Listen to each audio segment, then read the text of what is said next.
Hello and welcome to the Daily Mill for Wednesday the 12th of May 2021. Today in Millwall news, bits and pieces.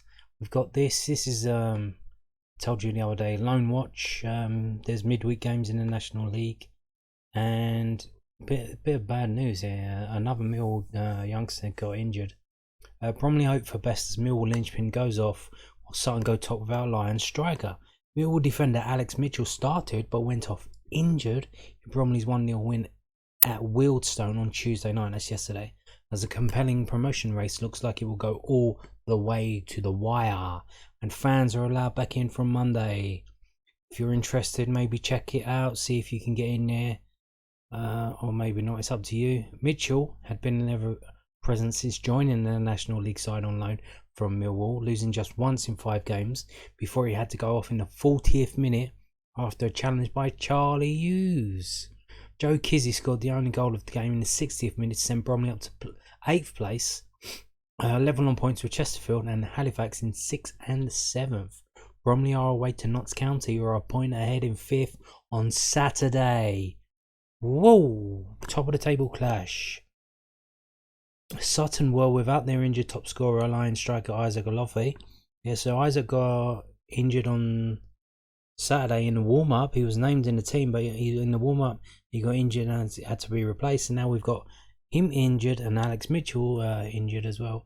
Well, he went off injured. We don't know if it's a long-term thing or whatever. So Sutton defeated Woking 3-2 Gander Green Lane to go top National League table with 3 games left. That was their game in hand and they won it. They're now top.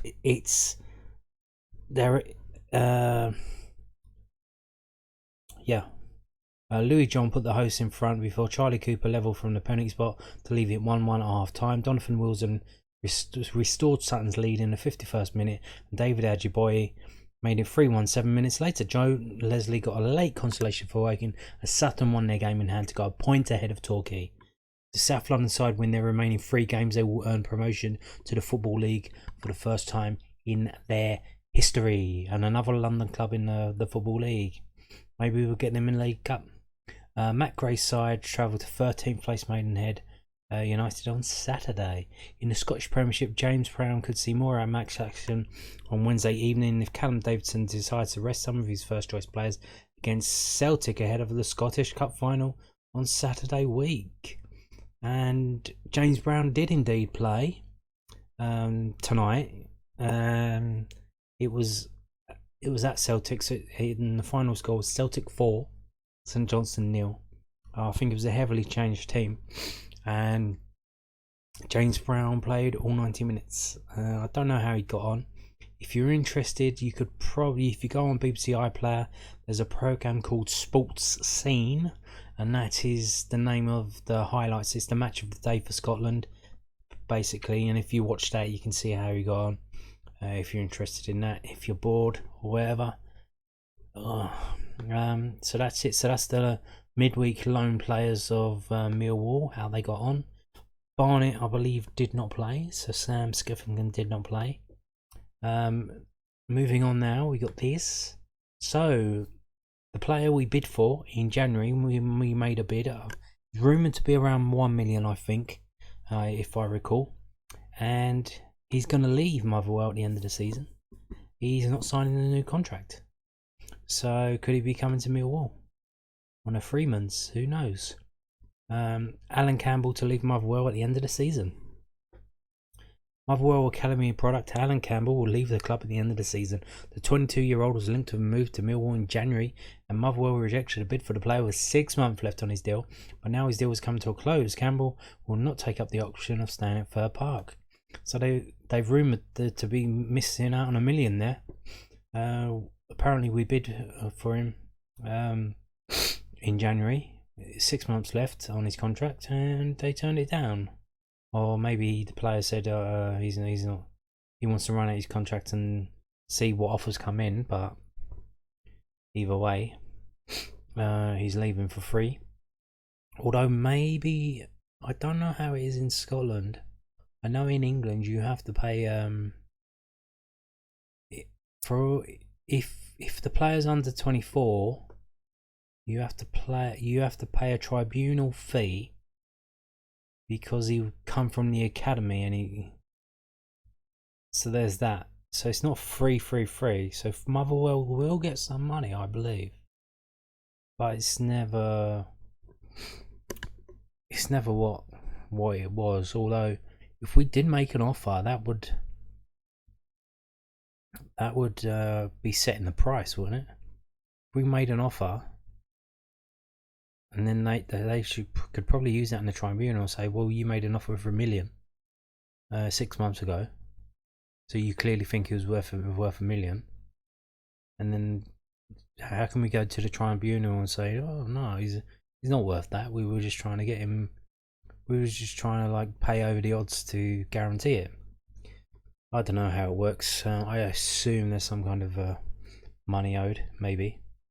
While he has been linked to Millwall, his next destination is not known. Motherwell manager Graham Alexander said, I had one last shot at it a couple of weeks ago, and we did offer him a very good contract for us, because I didn't want to get to summer and he goes elsewhere, and we hadn't tried everything we can to keep him, because he's a brilliant player, brilliant professional, and any manager would be desperate to keep him on board. I understand the reasons why. As an ex-player myself, we had a great chat and he was honest, as he always is, and I could see his perspective. He will be leaving in the summer, and I hope he gets the best club he can, because everyone at Motherwell would wish the best for Alan, because he's been absolutely fantastic for this club. I think he can go all the way. Not right now, he's still young, he has still got little bits to improve in his game. But if I know anything about Alan Campbell, he's going to do everything he can to improve.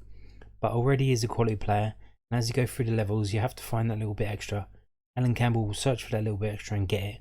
Nothing would surprise me in what Alan Campbell goes on to achieve in the next 10 to 15 years. So there you go.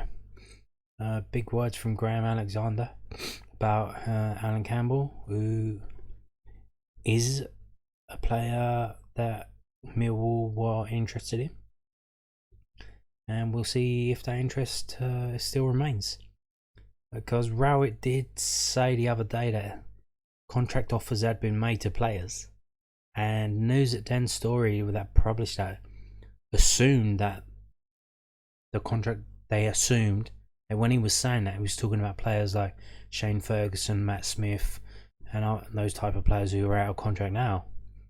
But he could have been talking about the contract offers they made to players like Alan Campbell and Ryan Porteous. So you don't know. You don't know. Moving on now.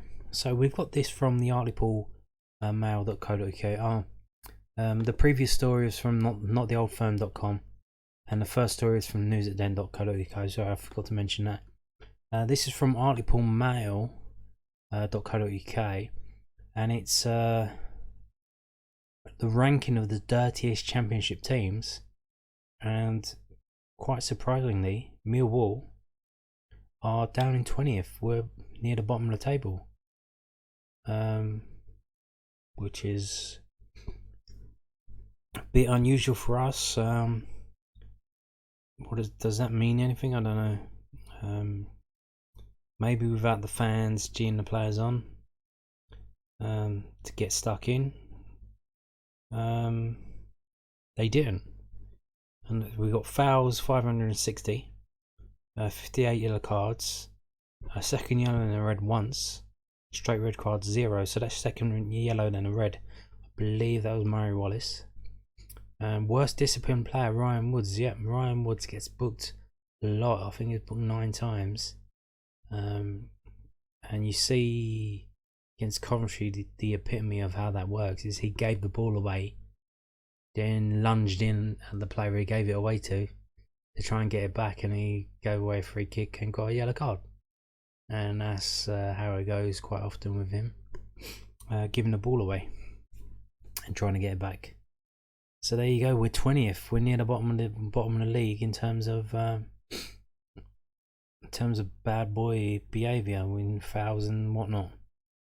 Don't know. Is that good or bad? I don't know. Anyway, we're going to finish now with this. This is from irishexaminer.com. Marc Bircham, former Millwall player, although they've listed him as former QPR midfielder, He has got a job in Ireland. He's a Waterford manager. Rowett was looking for a new coach to replace Sean Williams, so it's not going to be Marc Bircham. And there's some chat on the forums about why not bring Steve Morrison in, but I don't know about that. But here we go. Marc Bircham has been appointed the new manager of basement side Waterford, the fifth boss in charge of the RSC in less than a year. 44-year-old former Millwall and QPR player follows in the footsteps of former Ireland internationals John Sheridan and Kevin Sheedy. The latter, sacked a week ago following a dismal start to the 61-year-old's first ever managerial reign at the age of 61, which racked up 7 defeats from 9. So he became a manager for the first time ever at 61 years old, and it didn't go too well for Kevin and Sheedy. 7 defeats from 9, but Waterford not the biggest of names in Ireland.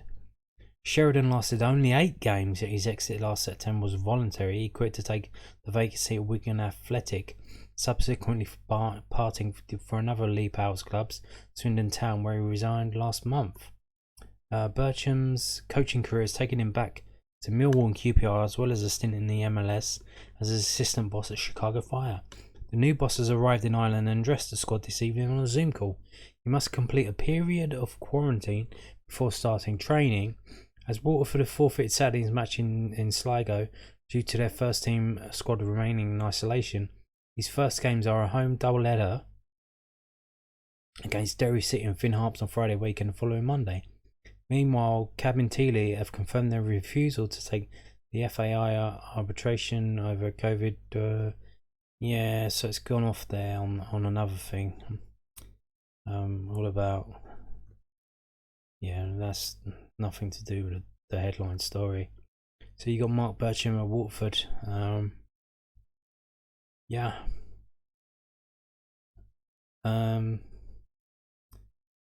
There's a weird situation in Ireland going on with the pandemic and that. I don't know. There's a possibility maybe of maybe a lone player from Millwall going there, but I'm not too sure now with the pandemic and all that. It's the standard. I would think any half decent player in our under 23 should be able to compete very, very well in the League of Ireland. Former under 23, former Millwall player, under 23 player, and on the fringes as a squad, first team player, Chris Swadek, was playing for a couple of seasons in the League of Ireland. He's now moved to the Polish top division, but he did pretty decently there, and I think any of our under 23 players, if they went there to play for a season, would do very, very well. But I'm not too sure that if that's a goer now with all the pandemic stuff that's happening there, because then there are a lot of countries around the world that have not done as well as the UK in terms of vaccines and all that stuff, and they're still locking down and all that stuff. So there you go. So that's it for today's Millwall news. Bits and pieces of random news. Thank you for watching. Goodbye.